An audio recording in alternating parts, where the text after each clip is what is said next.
Okay, so it's time to play over this progression now, our D Mixolydian progression.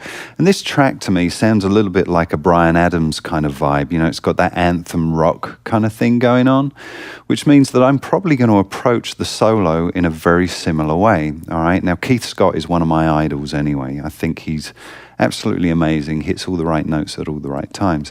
So I'm going to try and do that too. I can't promise anything, but anyway, I'm going to have a go at this solo. We'll break it down for you a little bit, give you some ideas, and then you and I are going to jam over this track where we're going to trade licks, all right? And I think that's going to be a real strong builder for your lick vocabulary and your phrasing as well. So listen to my phrasing and some of the ideas. We'll break it down for you.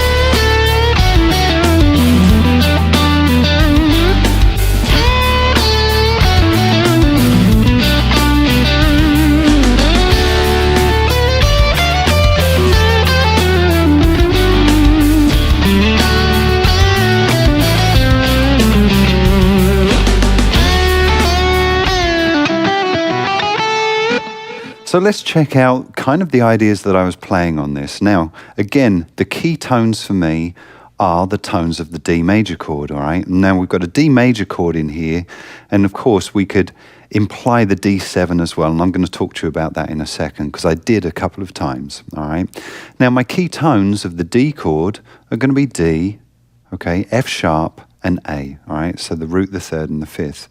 Now, opening line to this solo section, my thought was, okay, well, we've got some open strings that we can utilize. So I utilized the open A, hammered on the B to the open D. Then I slid into the major third, the F sharp, and then to the A. Again, all good, strong chord tone stuff. I always think solidifying the opening of a solo with the chord tones is a really great way to start. So,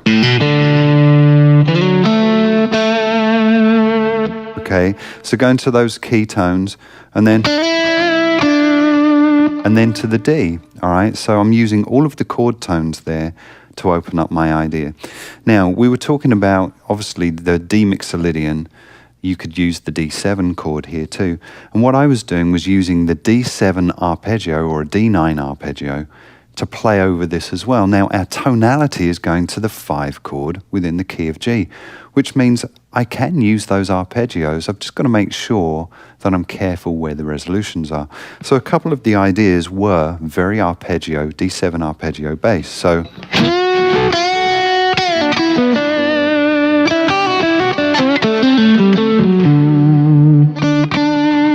okay, so some really nice ideas there where I can play through the progression knowing that I'm going to get it back home to my Mixolydian, my resolution of the 5 chord. So there's a couple of options there. Then I played some arpeggio lines further up the fretboard, and I did actually target our characteristic tone, all right? Now, that C is not in the chord of D that I'm playing, but it kind of works because I'm hearing it as a Mixolydian progression, all right? Now, you know, you probably heard me do that a couple of times, and it worked, all right? It sounded good. So don't be shy to use that and really flavor this and make it a bit more Mixolydian than it is at the moment without that 7th in the first chord. All right, so there's one of the ideas too.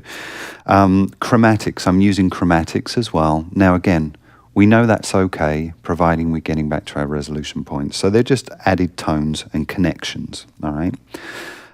You saw me using the D major, B minor pentatonic scale as well. Now again, falls squarely within our scale shape of G major. And if you look at the scale shape,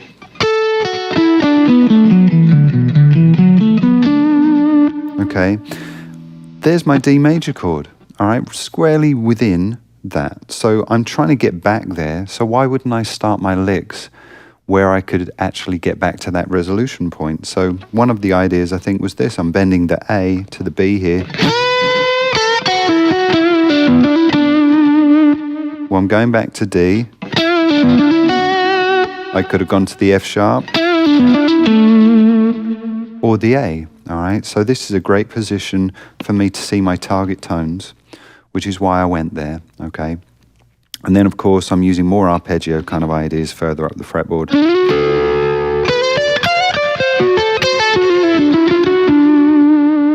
And then back to my D here.